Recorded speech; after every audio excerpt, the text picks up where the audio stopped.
Welcome to the Stop Digging Community Podcast, powered by the nonprofit A² Lamp Groups. I'm Christina, a joyful founding board member since 2014. Your truly unique self-development journey begins today with the first step. Stop digging.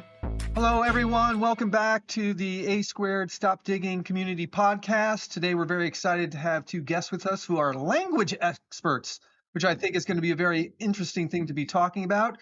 Today with us, we have Brian Rovito, is the Mango Language Corporate Team Lead. He has worked with Mango since 2013. Brian also worked in the corporate language learning space since 2008, working with global companies to improve communication. Brian lives in Chicago and speaks Spanish, Japanese, and bits and pieces of many other languages. I wish I could claim the same thing, but that is not the case. I have English. We also have with us Kaitlyn Tagarelli. PhD, is a linguist and head of research at Mango Languages. She's passionate about making language learning more fun, accessible, and effective through evidence-based solutions. As head of research for Mango, Kaitlyn draws on her interdisciplinary background to drive research initiatives and collaborations at Mango. She also wrote, hosted, and produced Mango's Science Behind Language Learning and Mango Methodologies YouTube series. She is fluent in English, French, and is learning Spanish and Italian. Given the global stage that we're going into, I would think that being able to communicate in someone's native language when you're either doing business with them would be a rather important thing to have in your back pocket. What do you see is the importance of this, and also what is your mission for Mango Languages? Yeah, absolutely. Maybe I can start. And thanks, Chris, for those great introductions. I forgot to say that I'm also fluent in English. Kaitlyn added that to hers. I didn't put that on mine, so thank you. But thanks for the intros. And yeah, absolutely. So Mango's mission is essentially pretty broad and pretty straightforward. We are a company whose sole purpose is to enrich lives through language and culture. And we say that all the time.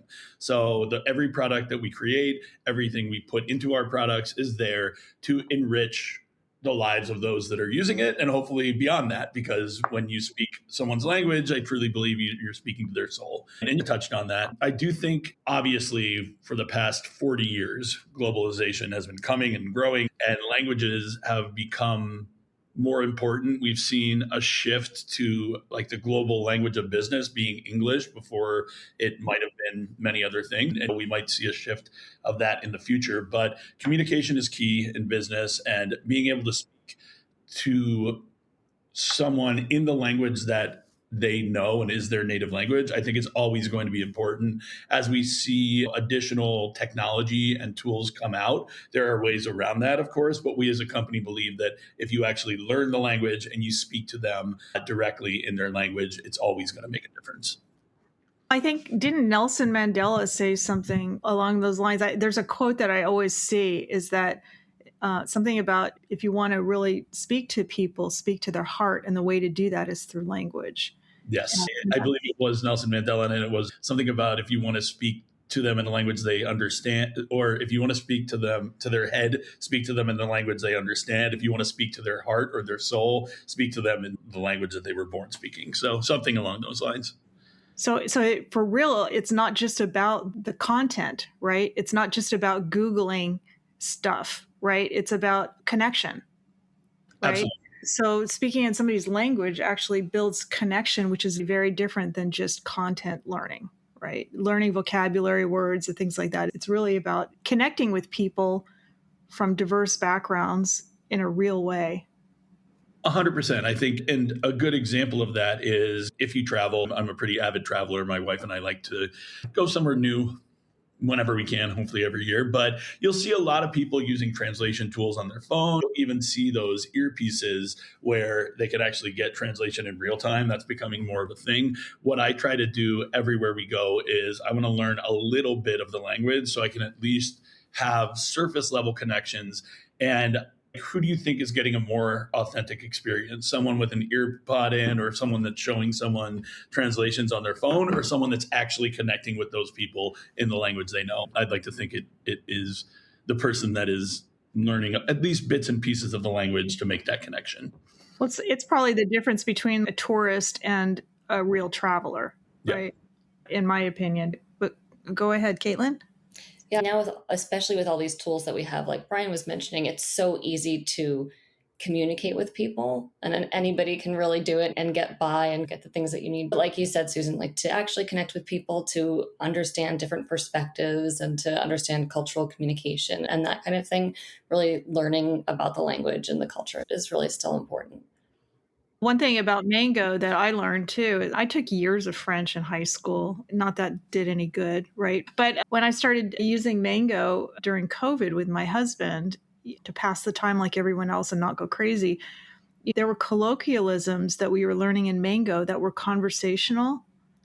Like the literal translation would be, it's as cold as a duck, right? And that's how you say it's cold outside. And it's funny, in all those years, I never learned that. 8 years of French, including a college history class in French, and I still never learned that. And yet that's the normal way that people speak. And I just appreciate that it is real language learning. It's not the fork is on the table, which... Although you do have to know how to ask where the bathroom is. Absolutely. That may be where the one time that you need a Google translator for content, like that quick.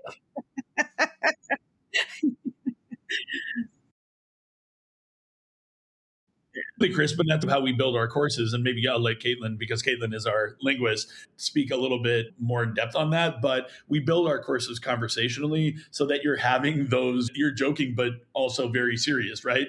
You need to know how to ask for the bathroom. You need to know how to ask for a glass of water. These are things that you need to know if you're going to be spending time around people that are speaking other languages. Kaitlyn, maybe you can talk a little bit about like the conversational nature of Mango's programs. Yeah, so we start the way that Mango is structured. We start every chapter with a kind of real life conversation. So an authentic conversation that you would hear or would maybe want to have in your native language, or sorry, in the language that you're learning.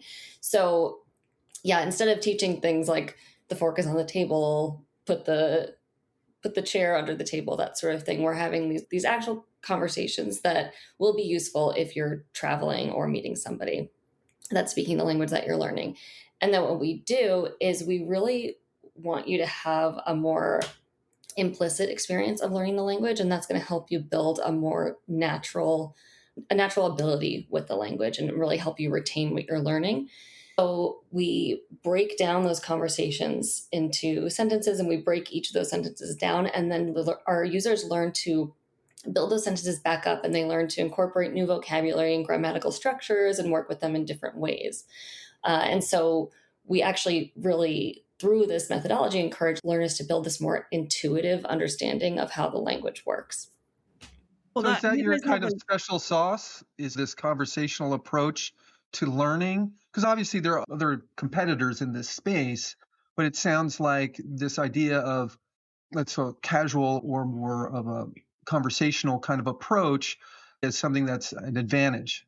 Yeah, absolutely. I would say, if I could sum it up, I would say you're learning active practical skills in a functional way while still learning the building blocks of the language. So I think where we succeed, where maybe other people have, I won't say failed, I don't want to call anyone out by name, but I think where we succeed is, if you have 200 hours and you want to learn Spanish, we can do that for you. But if you have 5 hours and you're getting on a plane to go to Mexico tomorrow, we can help you with that too. And so if you study for 3 hours, 5 hours, we want you to walk away with something that you're able to use beyond the boy wore a blue shirt or something like that. We want you to be able to, a lot of the stuff you were mentioning, Chris, ask for where the bathroom is or directions or order in a restaurant, order a beer at a bar, whatever it might be. We want you to be able to do that. So that stuff is presented at that lower level of the course so that you walk away with these functional, practical skills, but you're also able to build off of that as you advance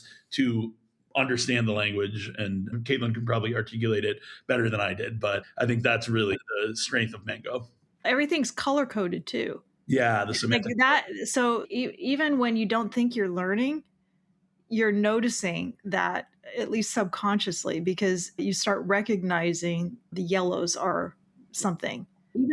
Even when like the order changes or everything's at the end or things like that, where the order changes, if you're seeing all the colors, it's even if it's not necessarily pointed out during your little 10-minute module that you're learning this conversation, after a while you start looking for it and recognizing it without even knowing it. So I find that kind of helpful because languages don't come easy to me. You guys were all laughing about English, but if my English goes, I got nothing.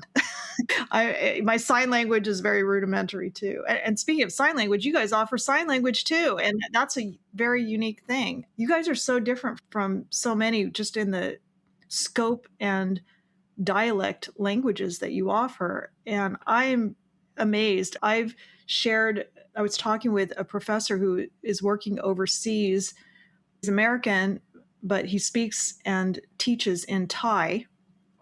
And he wanted to learn Chinese because a lot of the students that were coming to the university were Chinese in the area.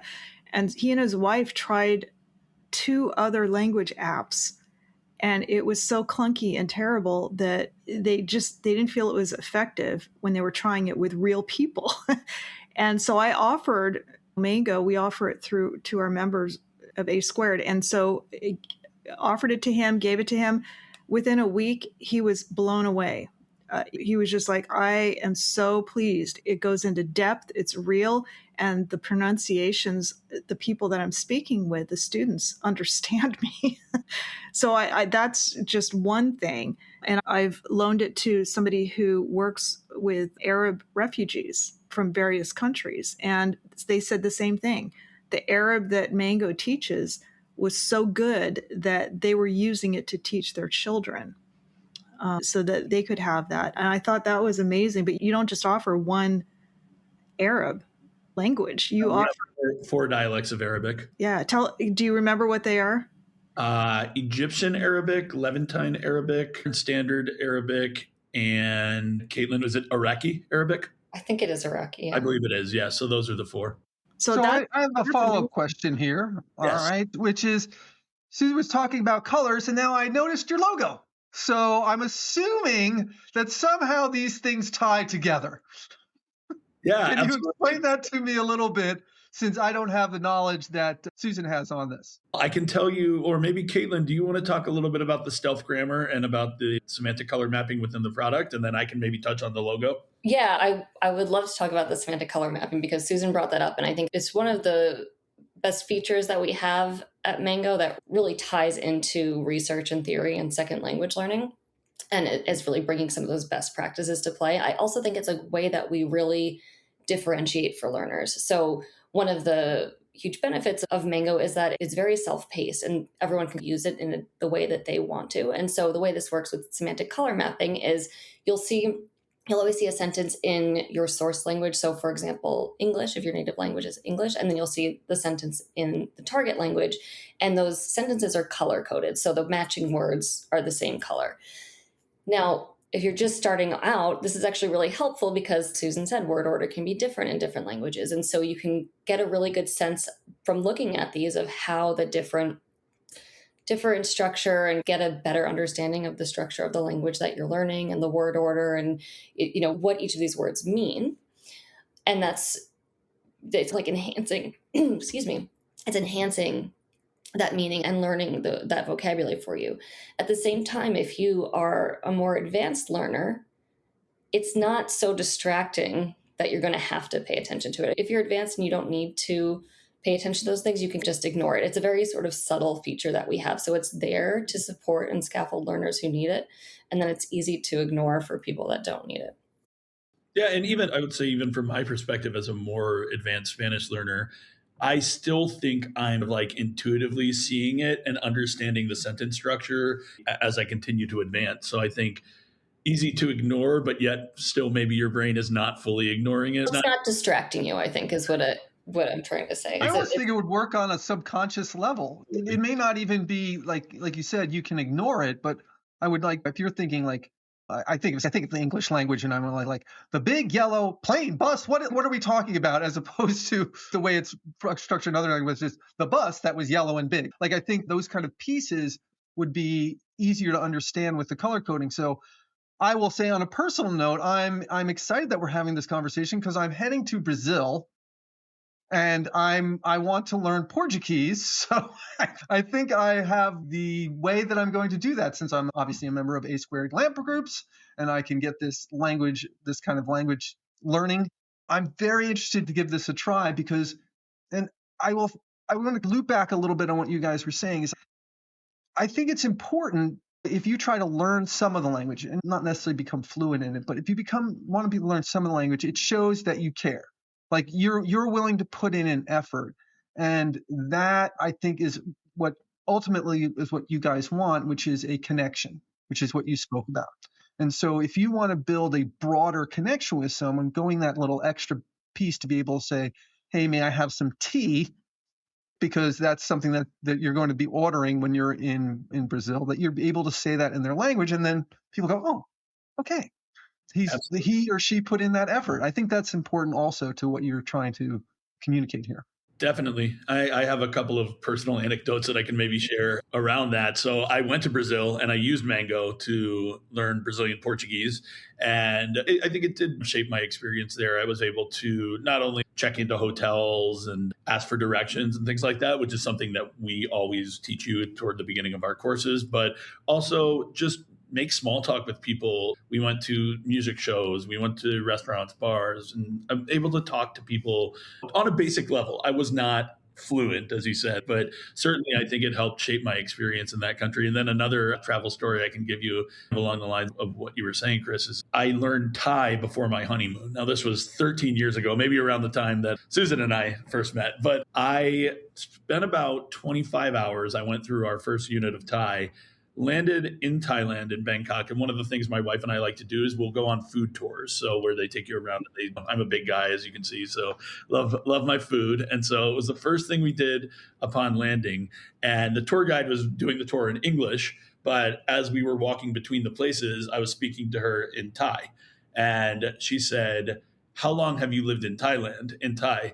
And I said, I just got here 3 hours ago. And she was taken aback. And she switched to English and she said, oh, no, I was asking you how long you've been in Thailand and you said 3 hours. That must be wrong. And I said, no, I just got here. And she was like, why do you speak Thai? Nobody speaks Thai.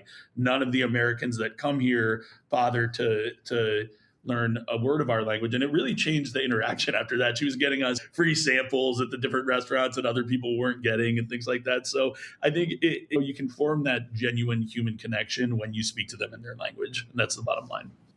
That's true when you work with any person. And some cultures are more hosting cultures than others. But I will say this, when you're traveling, if somebody feels connected with you, they want to share their home with you, the best of what they are. They'll introduce you to family. I've had that happen. When you're open to that, from the corporate sense in learning trust and opening up people's frontal cortex to connect with people, that oxytocin and connection, some of it's neurological, right? And there are things that you can do to affect that. And one of the easiest things is to use the kind of words that make them feel connected to you. And once they're open up, there's a relationship there where maybe they'll take you home to meet their family, or maybe they'll show you an insider thing while you're traveling, or giving you samples, or because there's a connection there because now you're their friend. Yep.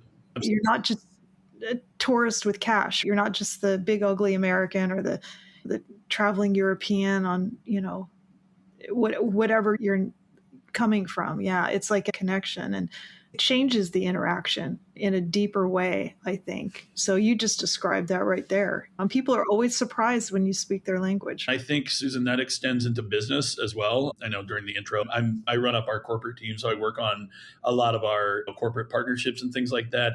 And I will say, as Americans or maybe just English speakers, the attitude has somewhat shifted in the past decades, where there is, and I'm not saying this is everyone, but a general sense of arrogance of, oh, everyone's just going to speak English. And especially in business, English is basically the official language of most global companies now. Maybe if they're a Spanish company or a French company, they'll operate in those languages, but broadly on a global scale, they'll be expected to speak English.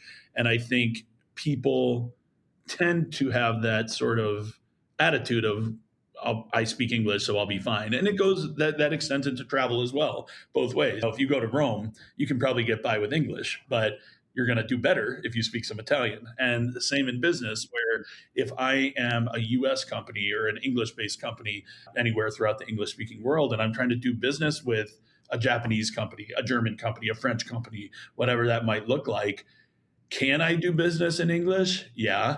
Am I going to be more successful if maybe I speak a little bit of their language? My experience in Japan is pretty resonant here. I lived there for 2 years, learned some Japanese about halfway through. And I would say my second year was entirely different than my first year in terms of the connections I made, in terms of the successes that I had. So I think as a company, we try to promote that awareness of, do you have to learn a language? Not always. Will it make you more successful? I think absolutely yes. Even business isn't just about the business itself. Your team, your colleague, your host corporate group, they'll go out to dinner afterwards, right? If they feel connected with you, they're more likely to have a different kind of interaction with you when you get back into the conference room. And I think that just opening yourself up to that is good. But I will say this, Mango languages, their language programs go so much deeper than most of them out there. So I know that there are some that are super popular because they're free, but they're not as effective and they don't go very deep with real conversations and interactions. And I've heard that from a couple of people that we've hosted as members, that we've given the Mango languages to, that when they were learning the language, they were like, this is amazing. Yeah, super practical, intuitive learning, goes deeper and has a lot of options. And one thing I will say, I work with corporate as well as individuals and ministries as well. So particularly Christian ones, although not only, but even if you're a ministry or a person of faith and you want to go deeper, there are almost no language programs out there that will teach you ancient Greek and biblical Hebrew. So if you want to read your Bible or your original, or actually you also have Aramaic, I think Chaldean Aramaic, so rudimentary Aramaic. If you're going to read like source documents in for your own faith, that's pretty deep, right? And only Mango is doing that. Kaitlyn, maybe you can talk a little bit about the academic courses I think that Susan's referring to. This is a bit of a pause here, but I'm not sure what to say about them. We do. Okay. Yeah. I mean, we have them. We do. Yeah, we have biblical Hebrew, we have Aramaic. We also have a lot of endangered languages. And those are free to all users, because we don't want to gatekeep endangered languages, right? We want to be able to support that. So we have Cherokee, we have Potawatomi, Irish Gaelic, Scottish Gaelic. There are quite a few. You know, the only one that I would say that I feel is missing is Navajo. Yeah, maybe I could talk a little bit about, it's your team that does the endangered languages, right, Kaitlyn? Or it's Jill's team? Our colleague works on them. Basically, I've worked with our colleague on the intake of some of them. And basically, a lot of times it will be either whether it's a tribal council or a dignitary from a country. You mentioned Chaldean Aramaic, and that was actually members of the Chaldean population of Metro Detroit came to us and said, we want to save our language, essentially. I believe Potawatomi, we were working with two of the last surviving native speakers of the language. So the audio that we're recording truly might be the only way that future generations will be able to hear the language the way it was intended to be heard. And we work through these organizations. We either help them find funding, or a lot of times they'll come to us with funding and say, we have this government funding typically to preserve our language, but we don't know how. And then that's where we come in and we help with those courses. And as Kaitlyn said, they're free to everyone after that, not only the members of the organization, but also if you go to our website and you go to the endangered languages tab, you can find access to those. So I think it's a really cool program. And the reason that we don't have Navajo is that nobody came to us yet. So if you're out there and you're listening, we are willing to talk. So, and if they wanted to reach out to somebody, could they reach out to one of you two directly, or who would they reach out to? I would be glad to help. I think either one of us or both, we could put them in touch with them. Yeah. Okay. So if that's you, if you're part of an indigenous language group that would like to get your language preserved and to be able to teach other people, whether it's your own children and grandchildren or community, reach out to A Squared or look at our posts. We're going to put their information in there. We're going to tag Mango on this, and we'll definitely get you in touch with both of these guests because that's important. And I love that you're doing that and preserving some really valuable indigenous cultures. Yeah, it's so important. And it's such an important role actually for language-based technology because a lot of these communities are very dispersed throughout the country, especially for the Native American languages. And so it's so hard for them to really get materials and these teaching resources to people. And so putting these into a language app is one way that they can really distribute the resources. And so they have communities in different pockets of the country now that can actually learn Potawatomi, for example. And I've been able to work a bit on the Potawatomi project, and it's really been amazing to see respect and attention is paid to that community and what they want to teach and how they want to teach their language. And we've changed even how our course works a little bit so that it can better accommodate the way that they want to be able to presenting their language and their culture. That's really exciting, and I'm glad that you guys have this kind of additional arm to your business. And I think that kind of piece of giving back, and I would imagine for people whose language is going to be lost, you think of all the stories and all the kind of cultural pieces to it that are lost along with it. It's not like you're just losing the language; you're losing all of your bit of your cultural history because you can't share it. That's really exciting. So I'm curious as to what both of your origin stories are. What got you into languages? Kaitlyn, since you have a PhD, you went to go and study all these pieces. I'm kind of curious how you came to be so passionate about this and what drives you. And then we can talk to you also about what got you into this. Because look, I'm genuinely excited about it. This wasn't my passion, but I can see it through you guys. So what brought you guys to this passion of yours? So I was always just really intrigued by languages. Even as a little kid, I remember just learning how to count to 10 in all different languages, and even not a real language, but I remember learning Pig Latin from a book when I was 7 and just being so fascinated at how you can change things around and have different patterns in a language and have a kind of secret code. Hello, friends. Thanks for listening. A Squared Lamp Groups powers this podcast. Their memberships are tax-deductible donations that directly support their work developing people and organizations. But just for you, they're offering podcast listeners a special 40% off coupon code to join. Your benefits as a member include additional resources, perks, and access that you can use all year, including an additional 30 minutes of bonus podcast content for every episode. Simply use the code 4listeners at checkout. That's the number 4, all caps, listeners at checkout. They also are giving our listeners free gifts to use now. Go to their website, asquaredlamps.org/podcast, and download your free My Success Course of Action worksheet. There is no cost, registration, or sales pitch involved. Just click it and save. Use it to work on something significant to you this month, maybe even something that sparks interest from today's podcast. Then click to join our free but private Stop Digging Podcast LinkedIn group, where the conversation continues between you, the hosts, and our guests. Don't forget to subscribe and share this podcast with your friends. And now, back to the program. I didn't have a multilingual upbringing at all, but when I was in 6th grade, my school hadn't had a French class for 3 years. They'd stopped offering it. I was in a very Italian community, so we had Spanish and Italian, and they did an after-school French program. And there were enough kids in that we ended up taking this program, and then they offered French the next year.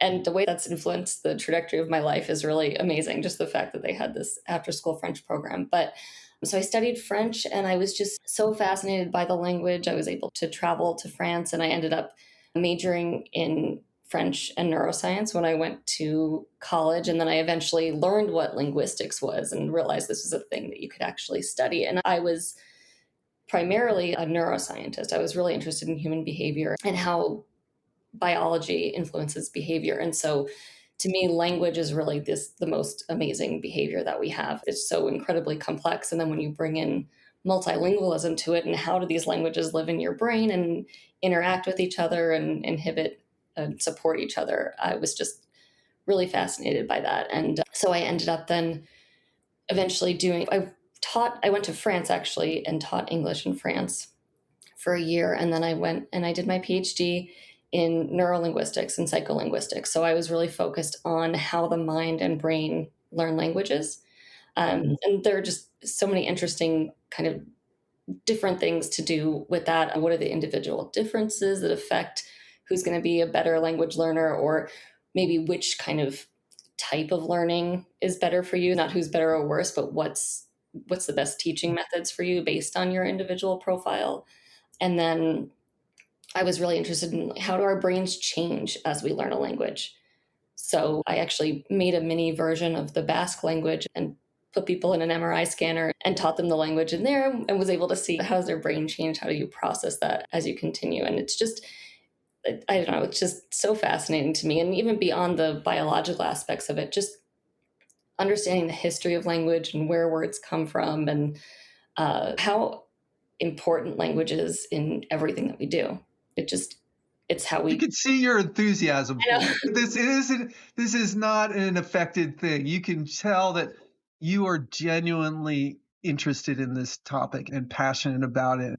And there's a couple of things that I want to loop back with later, but okay. I'd like to hear how you got into this now.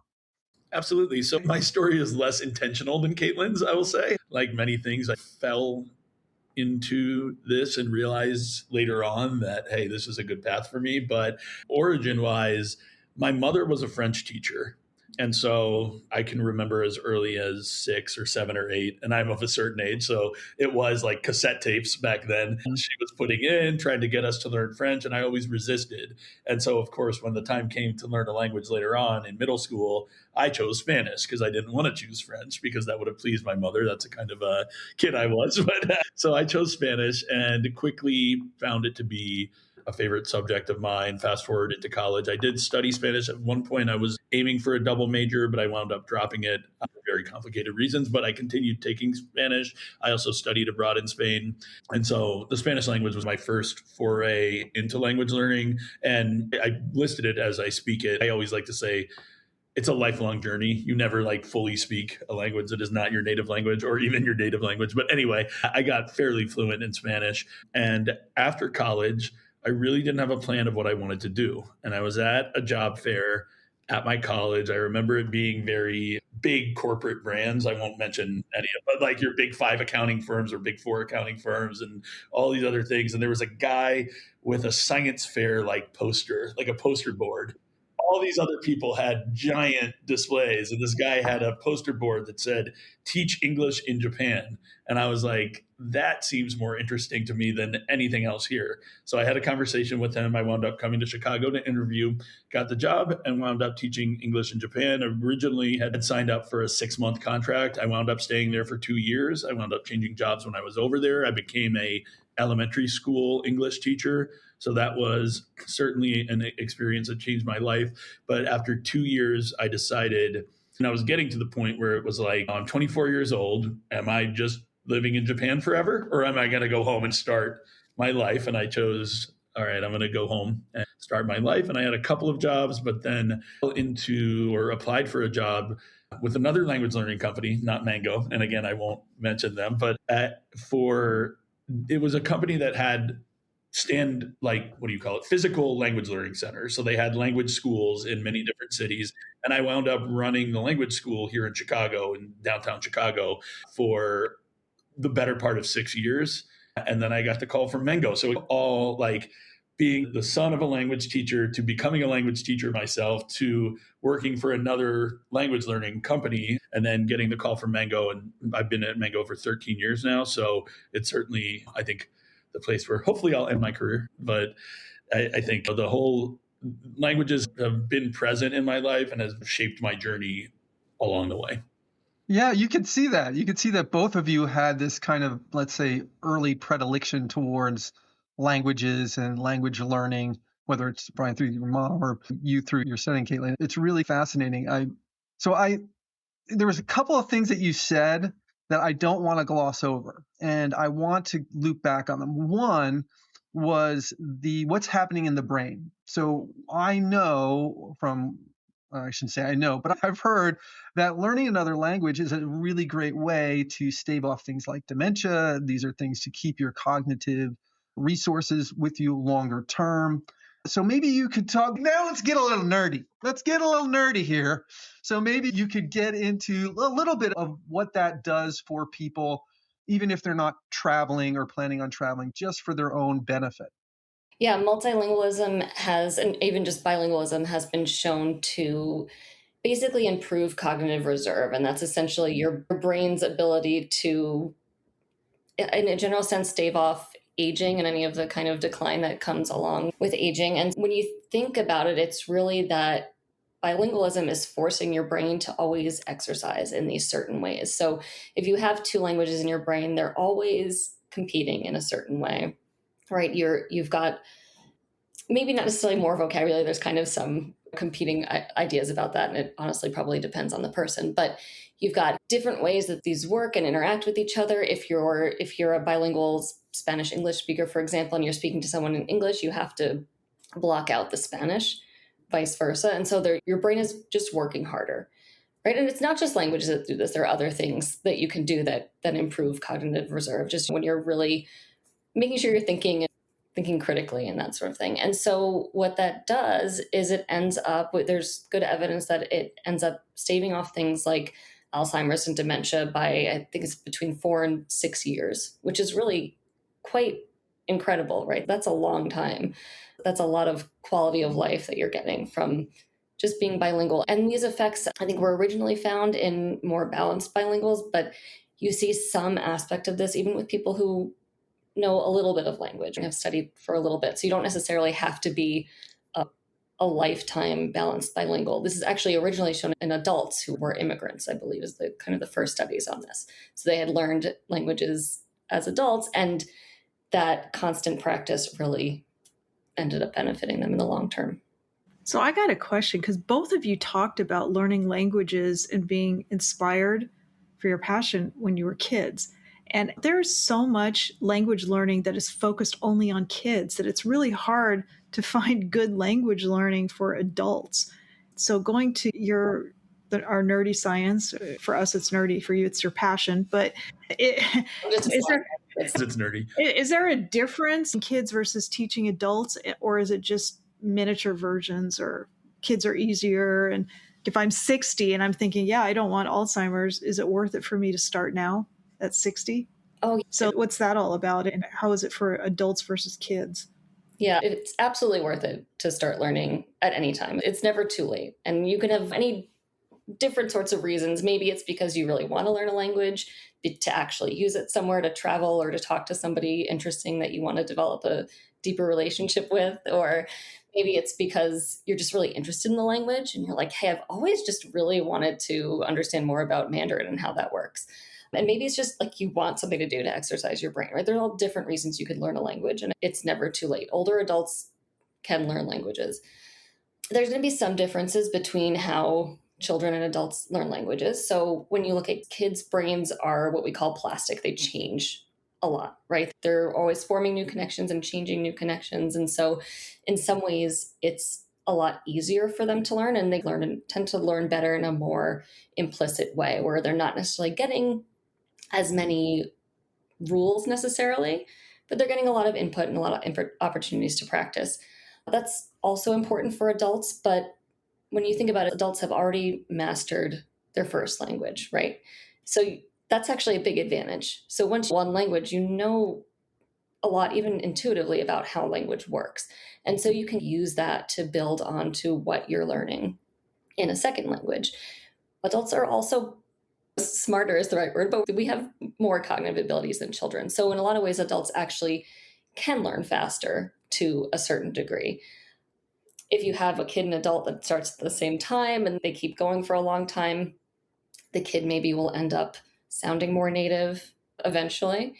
But that pronunciation is one that's really hard to get perfectly as an adult, but it's possible. So yeah, there are different things. It also really depends on the person. So another thing that's interesting about the difference between kids and adults is that if you take a group of kids and you start teaching them a language early on, they're all probably going to eventually become pretty almost native-like sounding if they're young enough and they learn for long enough. When you take adults, what you'll see is just a lot of variation. It's going to depend a lot on the person. So some of them will become really fluent, even maybe native-like sounding speakers, and some of them won't. And it's just going to depend on a lot of different things. So what are their abilities? How much are they practicing? That kind of thing. Yeah. And I think, Kaitlyn, some people are just more predisposed to learning languages than others. I know for a fact, I don't want to call him out here, but my dad just can't get it no matter what. No matter how many times I tell him something, no, he's going to be an English speaker only his entire life.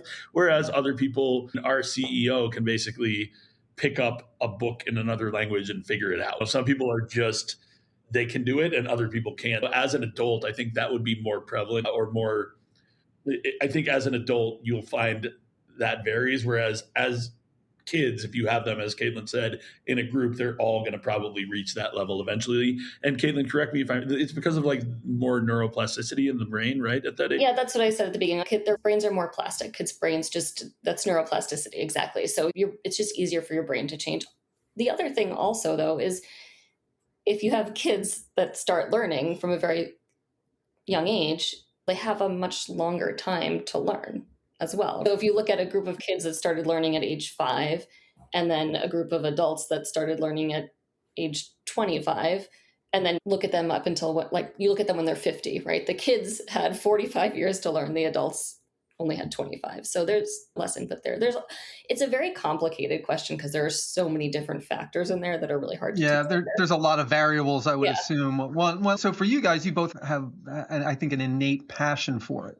And if you don't have at least some like real kind of drive or wanting to do that, you might go some other way. I really am. I'm curious. Do you guys have anything for the written language? Because you said you did sign language. Do you do anything regarding learning how to read? You want me to take that one? Okay. Yeah, we've actually really increased our offerings in this area over the years, actually. And I think that's a way that Mango's really grown recently. So we've always focused a lot on conversational language and you can actually go into those passages and read them.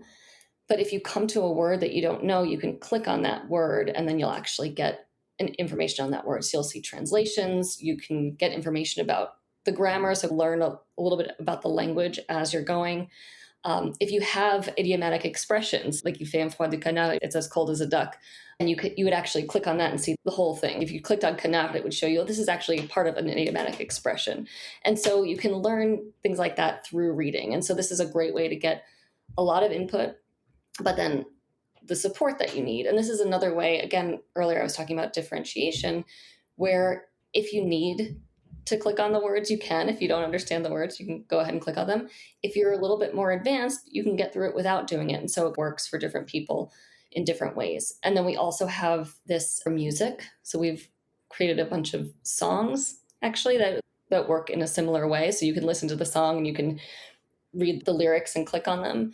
And then we have a really cool product that's called Mango Reader. And that actually lets you do a sort of similar thing where you can click on words and get translations and information, but it works on anything you find on the internet. So you can go to a news website, you can go to a shopping website, a travel website, you can go to YouTube, Netflix, and you can actually click on subtitles and get that information. So that's a really great way to get really immersed in the language, but get the support to help you understand it.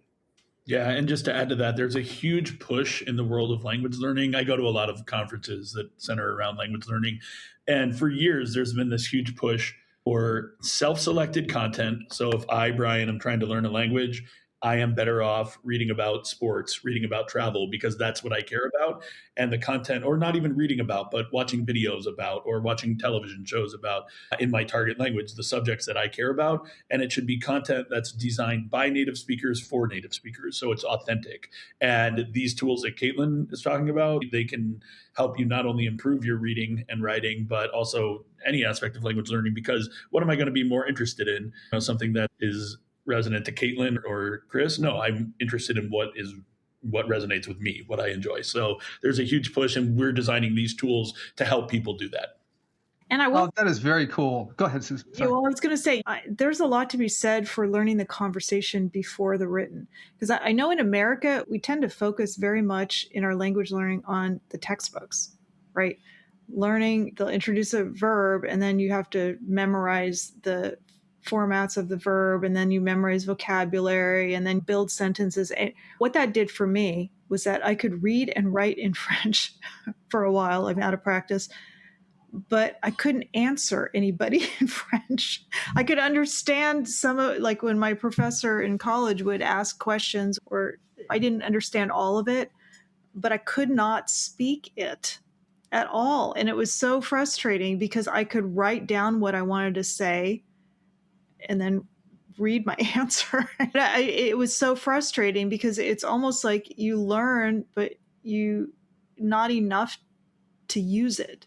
Yeah. And I think what you're talking about is more of a grammar-based approach, which is like the old school. There's something, and maybe Kaitlyn, I don't want to put you on the spot, but I know that you know about this. Comprehensible input, CI, is... Put her on the spot. Yeah. Put her on the spot. We're okay with that. Put her on the spot. Maybe you could talk a little bit about like a grammar-based approach versus a CI approach and how that thinking has changed. Yeah, I think what you're talking about, Susan, is a traditional approach to teaching languages. And it's not just in the United States. I mean, you find that around the world as well. And what we're seeing now is more and more of a push to a more communicative approach to language learning. So instead of focusing on those rote grammar drills and just memorizing vocabulary and even doing translations, which I don't know how common that always was in the US, but that's been a pretty common language teaching practice. Now, a lot of language classrooms are really focusing on communication. So getting students to communicate by reading, writing, speaking, and listening across different modes of communication. So we want to be able to have interpersonal communication where we're having a conversation, or in the written form of writing like emails or text messages or that kind of thing. We have more interpretive communication. That's this understanding what we're reading and writing. And then presentational, we're able to just talk, give a presentation or write an essay or create a brochure, do these kind of things that are more interesting and more kind of real world projects, right? So you'll see kids do things like write a book in your second language or something like that. That's really going to get them more engaged in using the language in these more interesting and authentic ways. Yeah. Go ahead, Chris. So I was just saying, if you were just to take a step back for a moment, what is more interesting? Learning about, let's say for me, basketball. If I was trying to learn a language and I wanted to talk basketball with people, I'm interested in basketball and learn like I understand these pieces, is focusing on things that are content that's more interesting for me, or just this is a shoe, this is a shirt. This is, if you really think about just taking a step back, this makes a lot of sense. It's weird that this is now the new way to go when intuitively I would think that this is the more important thing. And I'll share one story with you because I think it's relevant here. I remember learning vocabulary in high school. I don't know about you, but it was lists of words and there was no connection to them. And my mom gave me a book called Norman Lewis's Word Power Made Easy. I don't get any stipends from this. I don't get any things from it. But my mom gave me a bit like this book. And like most people, when my mom gave it to me, I was like, I'm not going to read it. And then I would commute into New York City from Brooklyn. And I had time, but I didn't want to get into a book. I wanted something that was little short pieces. And so this book gave me the words and gave me the etymology of the words. So I'll use the word laconic. So that was not a word that was in my vocabulary, but they gave me the background of it, which was ancient Sparta. And they were known for saying a lot with little. And that's where the word laconic came from, because it was Laconia. And that tied the word down for me because it had a story behind it. And I'll never forget the passage they had, which was, this is like the 300 that became part of the movie. And they said, surrender. And they're like, no. And they're like, surrender, no. And he says, surrender or my archers will blot out the sky. And his response was, for all the better, for we will fight in the shade. And I'm like, oh, yeah. So that story, they get testosterone. But I had now a story to it. It gave me actually the background of the language of where it came from, which was Sparta and Greece. And that I remembered now to this day after reading it on the flippin' F train going from New York to Brooklyn. So it makes so much sense to me what you guys are saying. And I really hope the people that are listening, if you're interested in a language, like this makes sense to me, the way that you guys are approaching it. And just to loop back on what you were saying is I think it's fantastic to be involved with a company that one is making this approach, but also is giving back to these other, let's say, underserved languages or cultures, I would even say. It's not even the language, it's really the culture that you're serving. And I just want to applaud you guys for this because I didn't know when we were coming in here. I was very interested, but I wasn't expecting to get this excited, let's just say. So I'm excited that I've met you guys, and I'm very excited to, quite honestly, see how I do about learning Portuguese, because I got about a month before I'm flying down to Brazil. And just a quick backstory so you understand why I'm doing this. We hosted a young lady as an exchange student, and she became like our Brazilian daughter, and she's getting her degree. She's getting her medical degree, and we promised that when she did that, we'd go down to visit her. So as a family, we're going down to Brazil for her graduation from medical school. And now I'm genuinely excited to try to learn some Portuguese between now and then. Chris, so maybe we'll have to have imagine her surprise when you greet, even if you can just learn a greeting in Portuguese. Imagine I'm sure, delight that she would experience from that. And one thing you might not know, when you get your Mango licenses, you can actually add family members for free. So you have the ability to add up to 5 family members. So for those that are going with you, they will be able to study Portuguese as well if they'd like. I like that idea, and I'm trying to decide if I want to be selfish and show off, or I want everybody to enjoy it. No, I will like definitely. Like a good dad that you are, right? But I get the feeling it'll be a little what happened with my mom. Oh, this is this great thing. Yeah, Dad, it's great. With my kids. The great thing about it, Chris, though, is that even if they rebel, if they're in the language, they can learn a different language. So if they want to rebel and learn. Yeah, if they want to rebel and learn pirate, or yeah. they can do that. Curse me in Gaelic, right? Yeah, exactly. And then they can go on the trip. Then they go on to Scotland. Psychology parenting, that's great. I have a tip for you, Chris. If you only have a month, Mango has an autoplay feature. So you could actually do it while you're driving or doing dishes. Oh, I'm writing it down. Autoplay. Oh, and the other thing I wanted to say too is for global languages, sometimes you don't have as much internet. But I know that my husband and I, when we were doing the French during COVID, we were on a road trip in the middle of nowhere in Wyoming or somewhere. And you can download the modules and work offline. And so don't worry if you think that you have to have internet to have it. So, you can download your lessons, you can work offline and still learn it, even if you're in a vortex zone of internet. So I wanted to add that. And the other piece is that if you're a donor member of A Squared, you get this for free. It's included.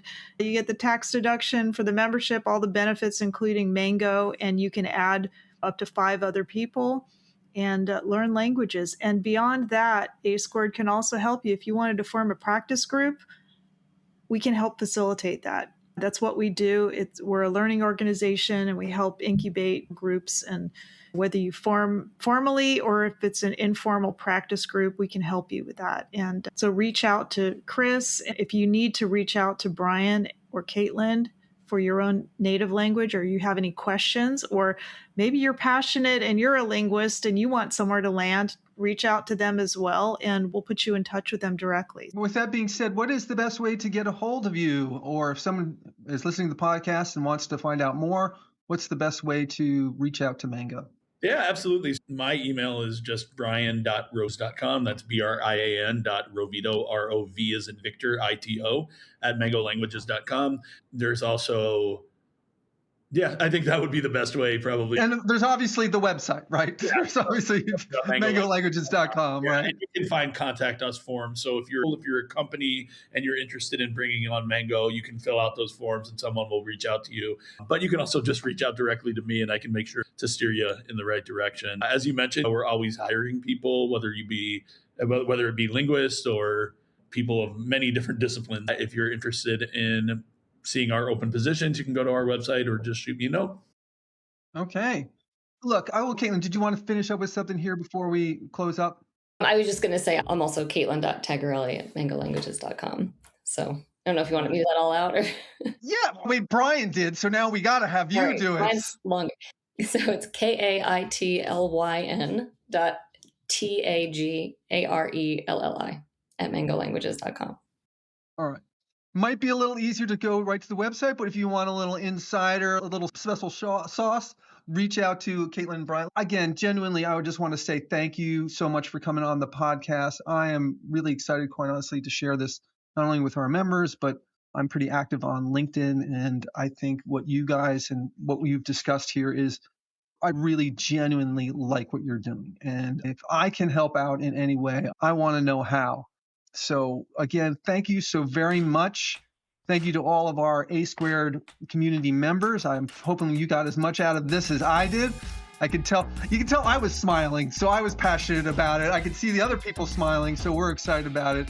I genuinely hope this reaches out to people and they reach out to Mango Languages if they have that kind of interest. Again, thank you again. And we'll see you if you're a member group, in our bonus content. Thank you, Chris. Thank you, Sid. Thank you. Hi, this is Chris, podcast team coordinator for A Squared Lamp Groups. Thank you for listening and subscribing to the Stop Digging Community Podcast. Keep the conversation going. Search for the Stop Digging group on LinkedIn and don't miss out on our next episode.